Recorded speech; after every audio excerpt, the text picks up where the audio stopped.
Hello आबा, त्या नवीन ड्रायव्हरने आपल्या जीसीबीचा टायर फोडलाय आणि वर तोंड करून मोबाईल बघत बसलाय. फोडला का? आता काहीच करू नको, त्याच्या पगारातून 12,000 कट करून नवीन टायर घेऊन ये. अहो मालक, मला पगारच 15,000 रुपये आहे आणि तुम्ही त्यातले 12,000 रुपये कट केले.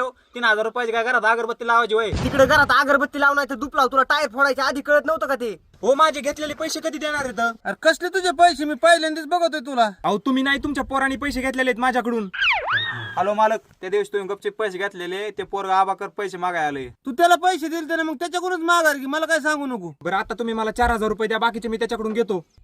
हे जर 4,000 रुपये आणि बाकीचे पैसे त्याच्याकडूनच घे.